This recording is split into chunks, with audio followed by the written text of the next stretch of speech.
Right. Good morning, gentlemen. Welcome to the March 2015 Guild of One Name Studies Hangout. Welcome. I am just in the background trying to get a newish member to join the Hangout, so I apologise if I seem distracted. But I'll let you know how that goes. How are you? How are you, gentlemen? For my age, I'm not bad, really. and you, John, how are you doing?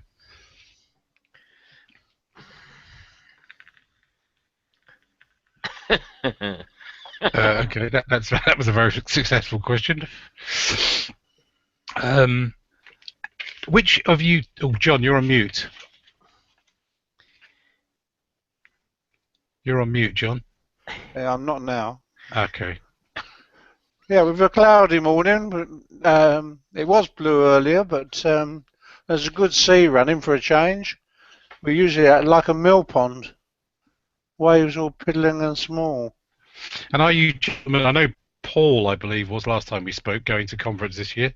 Yes, I am. You are you? Yes. We're both coming down, but the wife's going to assist us in Gainsborough, and we're both coming down. Brilliant. Good morning, Ed. Welcome to your first Hangout. I'm pleased to see you made it in. Hi. Ed, to get your what's called lower third working, if you go over to the left column, come down to the, I think it's the third icon from the bottom, the Google Hangout toolbox. Yep. Click on that. Okay. Click on the first icon in the upper right new column that's appeared, the circle icon. Now I'm looking like a beginner. Do you see that column on the right that appeared when you clicked on the Hangout toolbox? Yeah, it's just got the Google Toolbox Hangout thing. Right, okay. And it's the lower third you want to play around with, Ed. Okay. You set up your name, set up the subtitle, choose a logo if you want one, and then make sure you enable it and it'll appear. Okay, I'll have a go. All right, good. We were just asking Paul and John if they're going to conference this year. I wonder if you are, Ed. Yes, I am. Oh, good, fantastic. So we can have a discussion about the conference this year and what's appealed to you in the agenda. Is it just getting together? Is there something in the topic that's of particular interest? Mr. Laws, would you like to go first? It's the networking for me. Oh, drinking, you mean? Yeah, and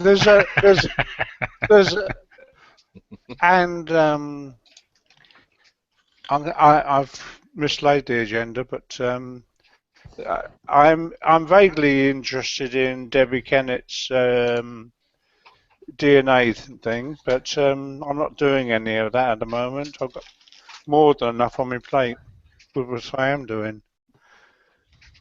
Yeah, and what John's alluding to is that Debbie and a group are getting together to have a preliminary meeting. It's not officially part of the conference, but it's a pre-conference gathering.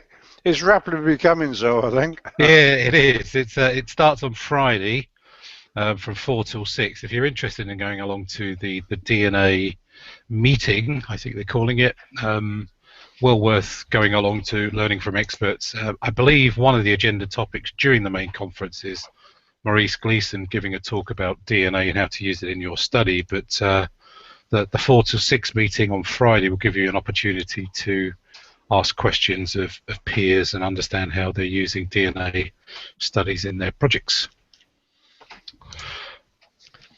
Anything else, John? My blog goes from strength to strength. Brilliant. Since Russ came and gave me a bit extra guidance, I needed to go into the workings and press a couple of buttons that I hadn't pressed. So it was, people were getting notification it was going out, but it wasn't appearing in the stream. But it was 150 hits the night before last, and last night it was at 99. And presumably, from what you've said, John, I'm guessing that you're beginning to use Google Plus as a blogging platform. It goes out as Google Blogspot. Oh, okay. Because I have seen some posts from you fairly recently, I'd say. So that's a new venture for the Laws Register? Yeah. I put in extracts from my database on a daily basis, and also I use Twitter, which I had never used before, because it's very much a one-way thing. But Yes. it's one way of publicising what you're doing, because it certainly does make a difference to the hits on my blog. How so? How so, John? What benefits have you seen from pushing updates out? Well, you don't get a lot of words, but I have enough to put in the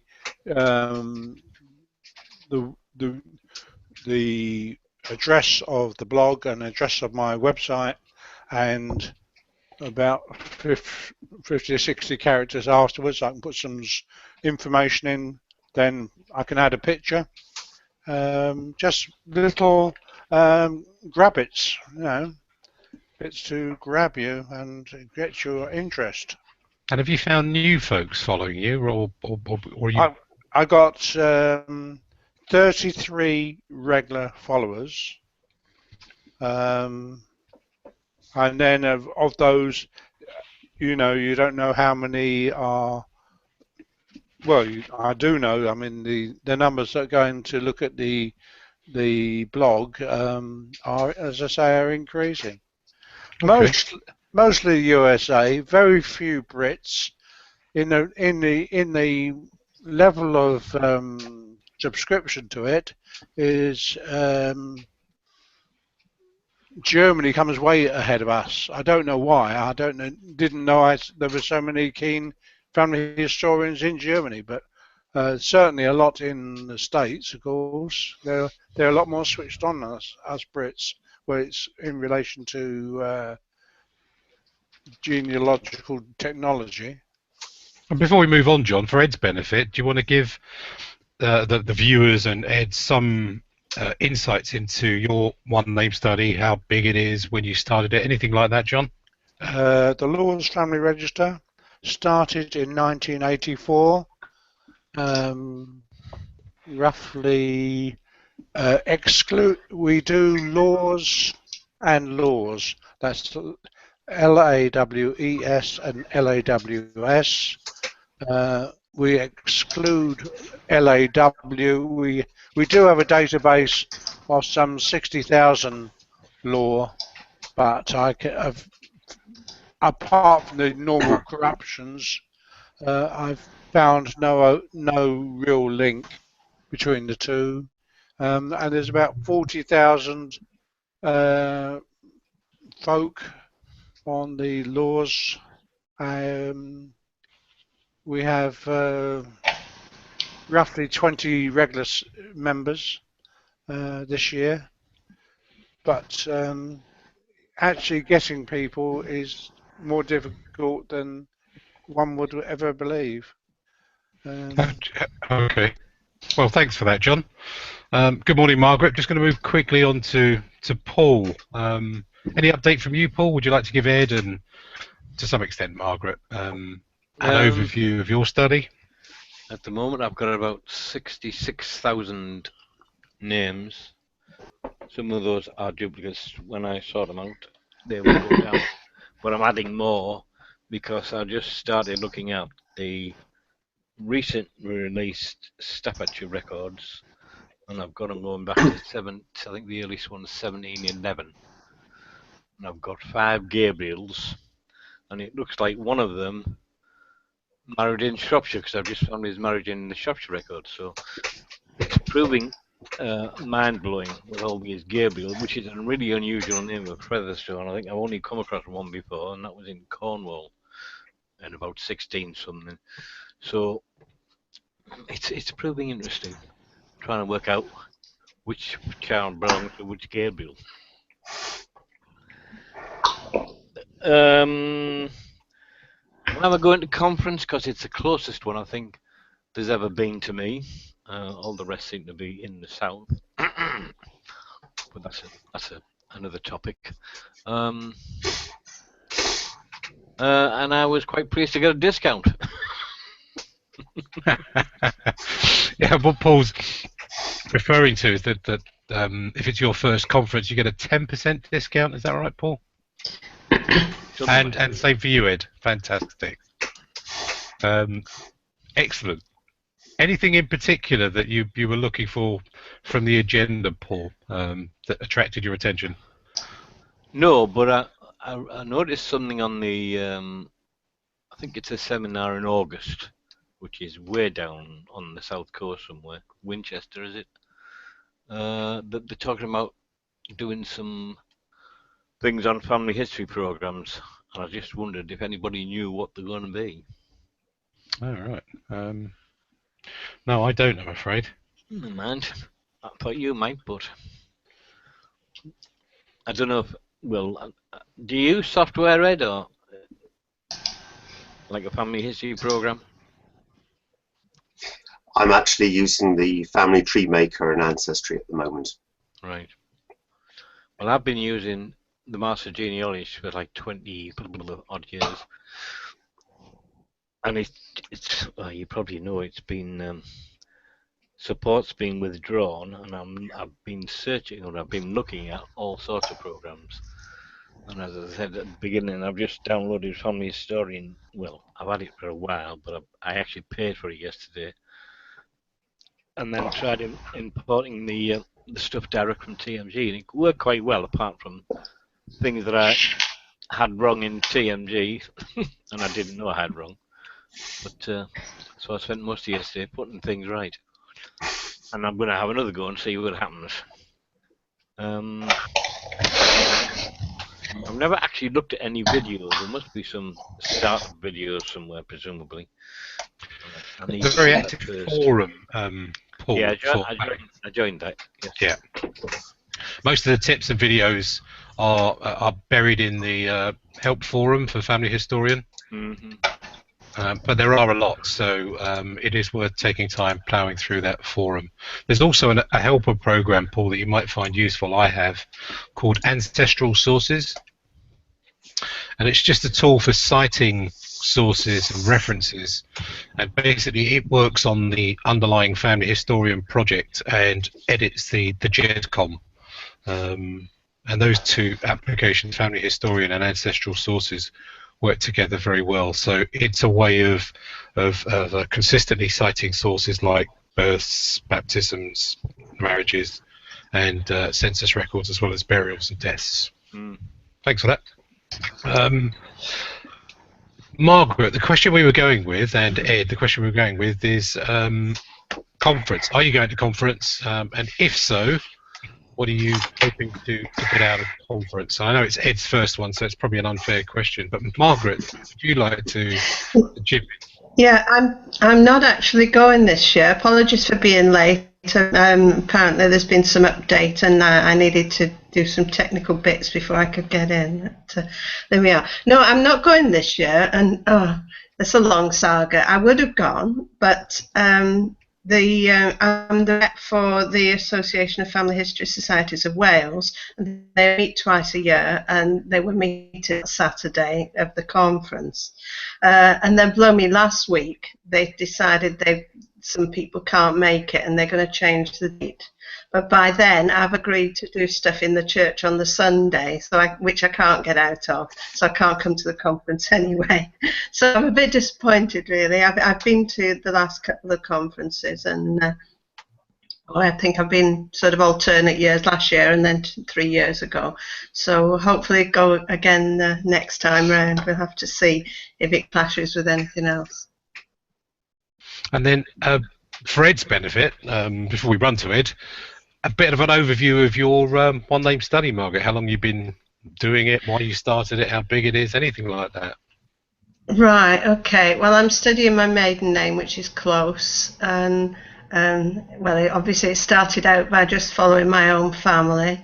And then it just sort of grew to looking at other families by process of elimination to see which ones were mine and which weren't. I first heard about the guild because my grandmother's maiden name is Rose, and there's a Rose one named Study. I was just searching on the internet, and the one named Study popped up, and Julian Rose, who was doing that, was very helpful, and I gave him some information he hadn't had before. And so that was my first introduction to the guild.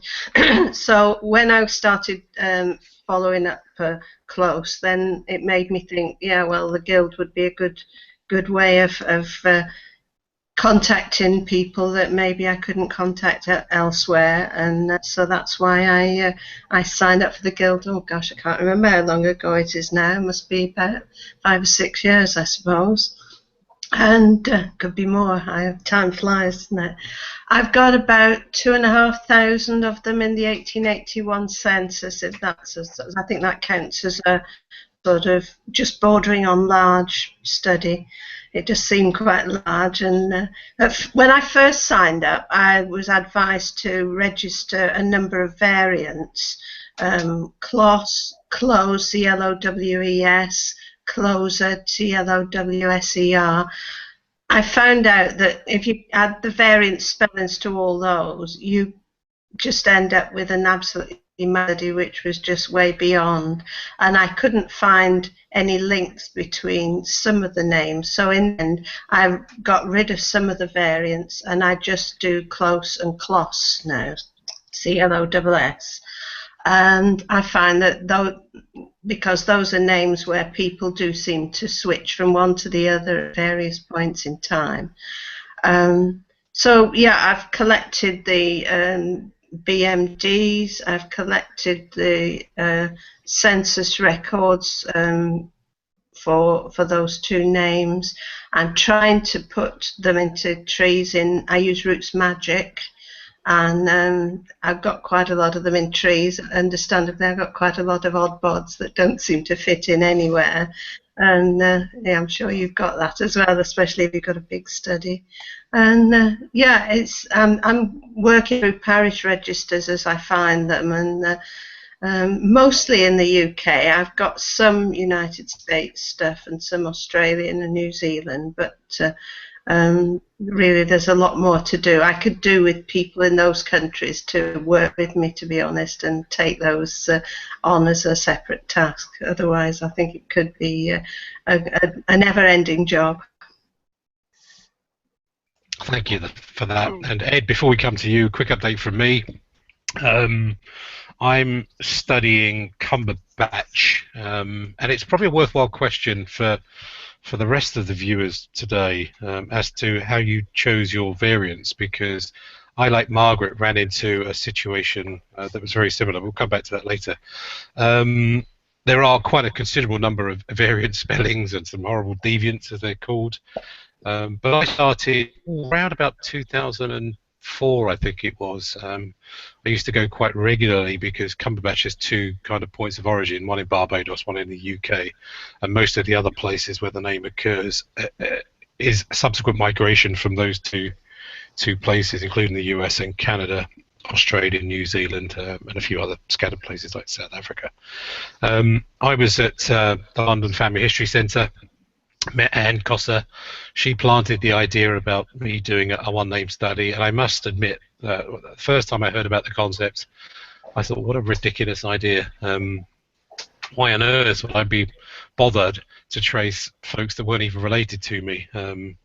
But as my own family history came to a natural halt in terms of available records, I kind of circled back and fell in love with the idea of a one-name study. I will be going to conference this week, and Margaret, the proceedings should at least be recorded. I don't know at this stage whether I can broadcast them. I know that's not necessarily a consideration for you, but the proceedings will be recorded and put up online, possibly publicly or for the benefit of members. We'll see how we go along.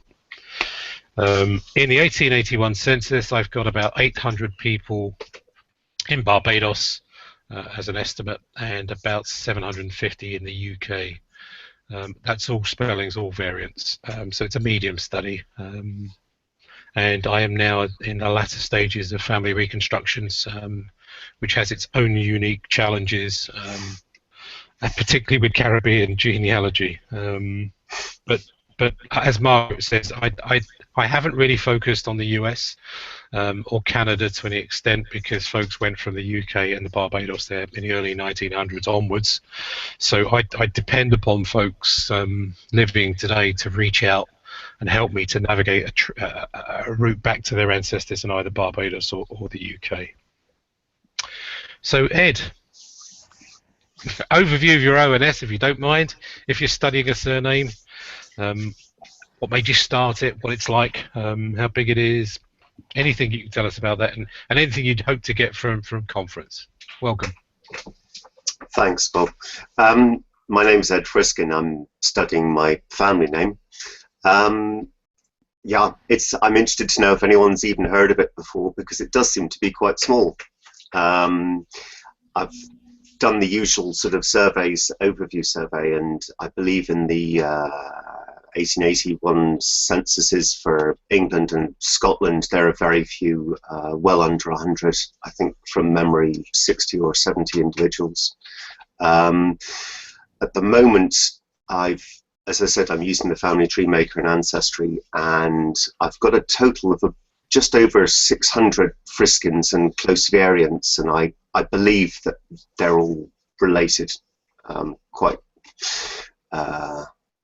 Quite convinced of that. I've got an awful lot of them in one single branch of the family tree that I'm actually in, and there seem to be at least 2 other significant size branches. But anyway, I've basically reconstructed almost all of those individuals from England and Scotland from easy available records. The old parish records, of course, it's a little bit more difficult because they tend to be a bit patchier. But I've done quite well so far with the reconstructions, as you'd expect for, well, it seems to be quite a small study. But I'm interested for other people to comment on it. I got into it originally because I was trying to trace my grandfather and basically how we fitted into the family. Back in the early 90s, my parents were living briefly in New Zealand for a couple of years, even though we all come from our close family comes from the southwest of England. And while they were in New Zealand, they actually got in touch with, and we met in person for the first time, Friskins from outside our own family, which was quite a surreal experience. Yeah, that was nice to get in touch with them. In fact, you know, they're all related, I believe. And so together we were trying to figure out where my grandfather fitted into the tree. He was Canadian, came over during the war. That's the reason why I'm here, and my father's here. Eventually, I believe one of the researchers had managed to figure it out and at least had a good guess. And now, more recently, since last year, I've been able to sort of independently figure it out. And after ordering the relevant English and having a look at the Scottish records, I know for sure where I am in the tree, which is nice, because up until then I'd felt a bit disconnected from the family worldwide. I didn't even know how much of a family there was. So yeah, it's been an interesting journey, and I'm still discovering a lot more now. Most of the living Friskins appear to be spread all over Canada, Australia and New Zealand, and there are a fair few up around Aberdeen and I believe Newcastle. Very few other individuals scattered. The variant of Friskin, spelt I-N, there do appear to be quite a few down in South Africa, but I haven't got as far as that yet. That's sort of a back burner part of my study. And yeah, when it comes to attending the conference, well, I'm still a raw beginner. I think it was only November that I'd registered my one-name study. So yeah, I've got more questions than answers at the moment, even though I've got a fairly well constructed family trees. So I'm looking forward to learning a lot, and particularly interested with the DNA side of it, because I'm going to be trying to pinpoint some candidates for, you know, volunteers, if you like, willing volunteers, hopefully. And I'd like to learn how to approach, you know, living individuals, identify the right ones, and you know, get them tested, and hopefully, yeah, take it back. I suspect somewhere around the beginning of the parish records, we're going to be able to figure out how we're all related worldwide, and that'll be it. Brilliant, thanks for that. That's fantastic. Welcome to the Guild, and welcome to this hobby, addiction, obsession, call it what you will. Yeah. Now, Paul, I don't know that you have a DNA study, do you? You're on mute. Yes, I do. Oh, you do. Yes, and Margaret, do you? I should be there on Friday night. There is a close DNA study which was started by someone else, but they have now made me a co-administrator. But I must confess I haven't really done a lot with it, to be honest. Okay. So we'll come back to DNA. Margaret raised the interesting topic about choosing variants. And this was a question I had from a mentee, I should say, that I was given, how to choose which variants to register. And I wondered if you had, okay, it's slightly less of a concern for Ed if he's only got a few in number, but I mean for Paul it must be a nightmare for you, or for John, that's got large studies, you know, and choosing wisely which variants to register, because the consequences of registering a variant means that you have to research basically all occurrences of that name. So, Margaret, can we start with you and how you decided to choose the variants? You know, whether you were persuaded to register more initially and then crop back later. You know, what were the pros and cons of that approach, and what advice would you give to new members about selecting the variants or deviants that they should study? Yeah, well, initially the advice was from, I can't remember who it was now, but somebody in the guild, whoever was involved in registering the names at the time.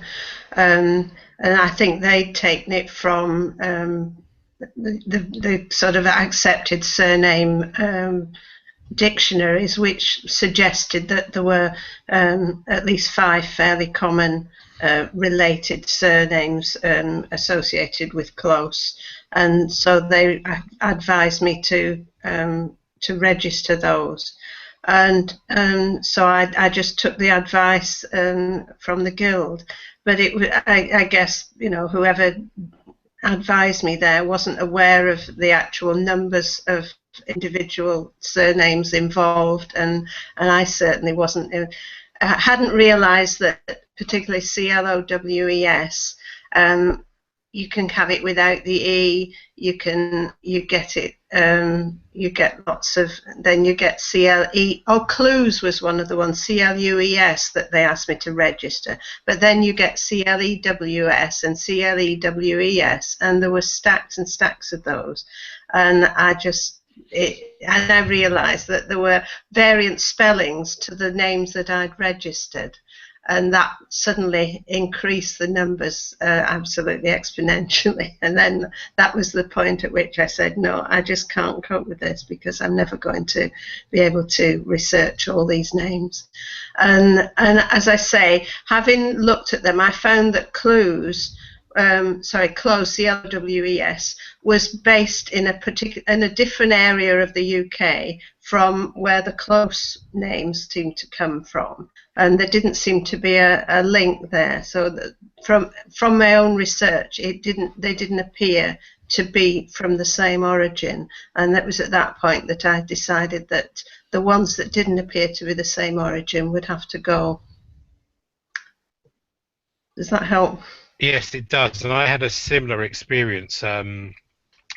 In my study, there's what I would call 2 halves of the study. There's the Cumberbatches and all the various different spellings of Cumberbatch, that you can phonetically imagine, like Cumber Patch, Cumber Birch, Cumber Beech, Cumber Bitch even. That's a modern phenomenon, I stress. And then the other half are the Cumber Ledges. And I instinctively did not necessarily see one being a variant of the other. But distribution maps put Cumber Ledge in the north part of Staffordshire, and the Cumber Batches in the southeast part of Cheshire, so they're straddling the border. So even from a distribution map point of view, I couldn't eliminate them, so I had to reluctantly take on that part of the study. But John and Paul, I mean, you've got much bigger studies. How do you manage variants? I think I started off, well, when I registered 18 years ago, he wouldn't accept that Featherstone Hall was a variant of Featherstone, so I had to register as a separate name because I didn't want to lose that, because that's the most interesting part of it, and that's probably the oldest name. And Featherstone Halg was another sort of deviant of Haw, if you like. But I've discovered since I started, I've even got father sons, never mind Featherstones, because I don't know why in Cheshire they moved, I think, from Staffordshire as Featherstones without an A, so it's Fetherston, and then there's suddenly some priest somewhere decided to spell it Fatherson, and I've got father stones and I've got father sons. So that I had added those about 3-4 years ago, or I started to collect them. I hadn't initially. I mean, it took me 10 years just to get the births, deaths, and marriages to 1911, and that was when you were pulling books off shelves. But this time, of course, picking them up is a lot easier, so it didn't take me long. But there's no registration for Fathersons after about 1926, I think. So they just disappear.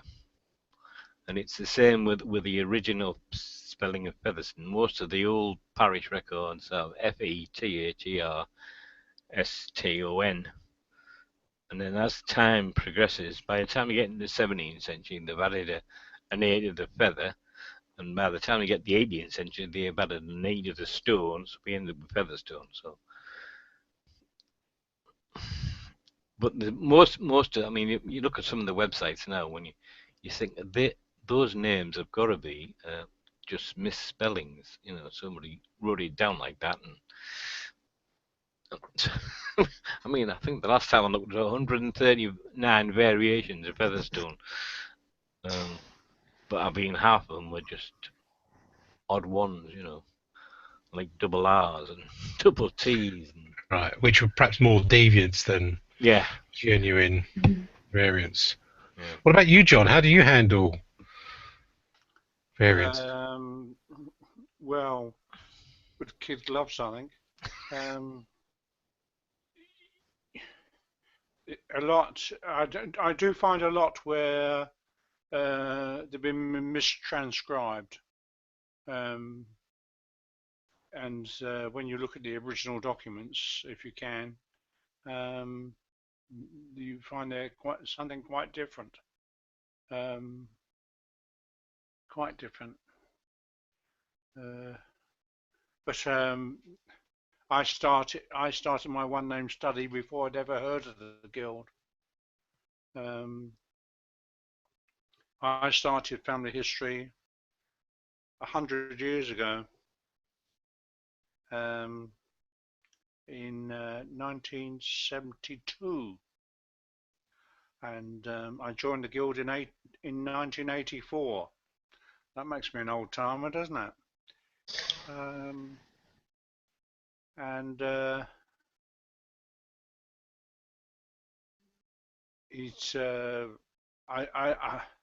from a family history point of view, I don't think I've ever gained a great deal from guild membership, other than, as I say, through the contacts, the people who've managed to help me along the way. When you ask for a look up or a guidance, the number of people that come up quite often the same people. I mean, when you think we got as large a membership as we have got, it's surprising that it's a faithful few that are there for you. I think a lot of people are afraid to stick their head above the parapet and tell you anything, you know. The latest one I've found was I got a guy who, well, I've two. I've one who lives in Ontario, but I guess is West Indian. He comes from St Kitts, and because my family were in St Kitts, up to no good in the sugar trade, master mariners. They used to work, as I understand it, from London to St Kitts, then back to Gourock in the Clyde, where there was a refinery, and then from there back to with the finished product from there to London, and then start the trip again. And what I was surprised about was that mother went too. His wife appears to have gone with him. She had to have a child here, although there was one, because there was one inexplainable child born in Cork, I believe. So I guess that she'd been expecting when they left London. She gave birth in Cork, and then they carried off across the Atlantic. Very brave, tough people. And the latest guy, an American who's just joined me. Where is he? Let me have a look at my little book. Ed. He's in Mason, Ohio, and he says that I look like, looking at my photograph, I look like his uncle. So, well, maybe there's a link somewhere that I don't know about. I thought I knew of all mine, and pretty well down to the current times. Although there's a lot of people. There's one other guy who's been doing research that hasn't got any further back than I have, but he's not a direct line laws. He's down through several marriages into other surnames, but he lives across the about 100 miles from here, up on the Tay. I'm on the I'm on the south coast of the Firth of Forth. It's amazing that when I was living in Lincolnshire, we never had a guild conference anywhere near Lincolnshire, and now that I've moved, they've got one in Lincolnshire. So we're going back to our roots. So you go back to your roots, fantastic. So I think in summing up on the variant question then, for anyone watching, I think Margaret's advice is very wise, because I think I had the same experience to some extent as Margaret when I registered my name. I didn't really know which variants were true variants or not, which ones might be frequently occurring. That kind of level of question I would find much easier to answer today, you know, sort of 10 years into my study. But at the time, I think I just took a guess. And it's worked out okay for me. But I think as you get to, let's say, medium to large studies, I think you need to be much more careful about which variants you register and what you're committing to, as Margaret's experience has highlighted. I think in advising a mentee, I think what I told them was to register only the variants they were certain they would be happy to research. There's absolutely nothing preventing you from researching those variants, even if you haven't registered that variant as a name within the guild, and then perhaps coming back at a later date to register that variant. Any other last comments or thoughts on handling and registering variants? How is that done? How do you Sorry, register? How do you register another variant?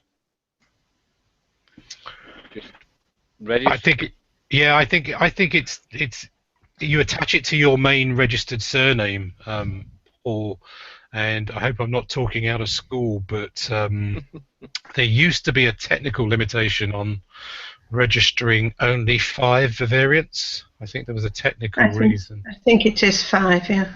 I think that technical limit has now gone, although I don't think the Guild has publicised the fact that you can now register as many variants as you like. If I'm wrong on that, I apologise, but I'm pretty sure I've heard recently that the technical storing other variants is, as a limitation, has been removed. So I believe you would go back to register the other variants via the Guild website, which is perhaps easier said than done. Yeah, I was just going to echo the fact that although I'm now only registered 2 names, I do look at Kloss with a K. There are lots of those in continental Europe, in Germany and Holland and Belgium. And I've picked up some of those, haven't done a lot with them, but I'm not inclined to register them because that, as we said, that would mean that I've got to be more committed to collecting them all. And I'm really interested in the moment in the ones that came to the UK, and some of them then changed their name to Close. There's some KLOSZ families, merchants that came over in the early 19th century. They're KLOSZ all the way up till the beginning of the First World War, and then suddenly it wasn't politically correct to have a German-looking surname, and they all become Close. And it was quite an eye-opener. When I'd got a lot of sort of marriages, I got deaths, I got probate records of people called Close, and I couldn't find where they'd come from. And then suddenly I realised they were all these KLOSZ people, and it all matched up, and that was quite a good moment when I suddenly resolved a lot of queries of all these Closes that had died but didn't appear to have been born. And so again, I haven't registered the other spelling as a variant or a registered name, but I do keep an eye on other spellings. I'm sure other people do that as well. Yeah, I've got an interesting one that only occurs in the States. Somebody put a U instead of an O in stone, so it turns out it's Featherstone, and they're only in about three states: Georgia, Tennessee, and somewhere else. I thought the Americans were inclined to take out the U. Yeah, it's funny, isn't it? Yeah, but yeah, and it's definitely a link because I've actually proved where it changes from stone to stone. That's interesting in terms of family tree reconstruction, and I've run into this with, I think, the lines Cumber Birch and Cumber Beech, where the variants happened during the time of paper records, certainly after parish records start, and maybe as late as the 1800s. I've got this dilemma about how to represent the change. I can't necessarily find the exact individual, but occasionally I can find a Cumberbatch becoming a Cumber Birch, and it looks really odd in a family tree to have a Cumberbatch with a Cumber Birch son. How do you get around that, Paul? Just change the name. Just change the name and just have multiple versions. I don't see any other way either. No. Yeah, I mean, I've got lots of whores that just drop the whore, understandably, because it must have been a bugger filling forms in. I've got a quick question, just about my particular variant, where it's spelt with the EN as I have it in most modern Friskins now, or the IN, which was very popular in the phonetically spelt in the Scottish style. And I can see as records change, it was obviously a transcription error, or the local register had obviously written it down with the IN variant, and I've just sort of judiciously decided, well, that's an EN. Is that an okay approach? I'm interested, obviously. I'm learning a lot at the moment to hear from the others. Yeah, the more variants you have, the more difficult it is to link people up, Because if they do change the name, so I've got a list of 67,000, and I've got all those different variants in the database. But so if you're looking for an Albert, you might find him in another. You can't. You can only list him in. Well, you can list him in any years you want, but it's linking to find the right how they spelt the surname. I mean, Yeah. I've got Featherstone Hawes spelt as I think it was Featherstone Bridge. Why, I don't know. But that's just one entry in one census. It's definitely the right family. They're all there. Next census, spelt the right way. It's just that somebody decided to put Bridge instead of Haw. Don't ask me why. Yeah, in my I use Roots Magic. I don't know if the other programs do the same, but you can you enter an alternative name. So if the name has changed somewhere along the way, you can put the alternate name, and then when you get the alphabetical list, it will come up under both surnames. Yeah, I can in TMG I can list it by given name, surname, date of birth, anything you want really. So I don't have a problem. It's just you've got to remember them. Which version are you using, Margaret? I'm using Roots Magic. Yeah, but what version? I haven't upgraded to the latest one. So what was the last one? I need to upgrade, I guess. I'm on 6. I think 7 has come out now, isn't it? I'm using 7, but I would commend you to continue to use 6. Oh. I don't think 7 is as good as 6. I have a lot more freezings and when it decides to curl up its toes and refuse to do this and refuse to do that. All right. I find it does freeze just occasionally, and I have to do Control-Alt-Delete and close the program and start it again, and then it works fine. But it only seems to do that once in a session, if at all. So it's not a major issue, but it does happen occasionally. The thing is to make lots and lots and lots of backups. And I backup records as well as GEDCOM backups. Yeah, good idea. Store them here, there, and everywhere. I've got 3 Indeed. clouds going. This is the essential thing. Especially with all right, I've got a big database, but I thought of losing it. Well, I thought of losing it, or that would be even more disastrous if we only had a small one, because obviously they're still very widespread. They're not all in one place. Go back and do them again. Well, I wouldn't. I mean, I've been at it, as I say, since '84. That's 40 years. And just to kind of round up on Ed's question about, I think his question was how to represent the variants of a surname. I, like others, use AKAs, alternatively known as. It still leaves you with the challenge, Ed, of which is the primary spelling that, and the way I've interpreted it, Ed, is would the person themselves expect to see it? And I've run into this with modern day surnames from Ireland, for example.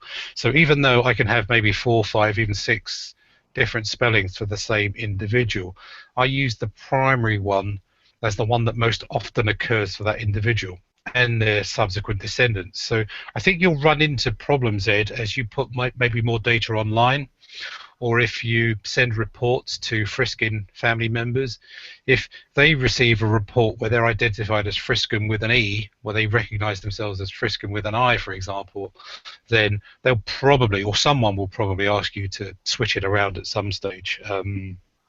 Yeah, so, as far as I've seen, all of the worldwide living generations are EN, and it's only the South Africa that's got the IN. It's almost as though it was a definitive choice on their part, but the South African local pronunciation.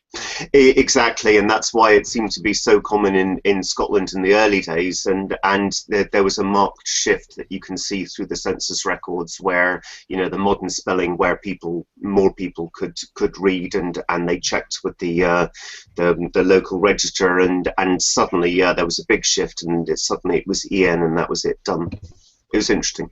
Yeah, I think you find that it depends how educated the person that registered compiled the parish records was. Yeah. Because I've seen parish records as early or as late as 1900 where they still spell it without the E at the end.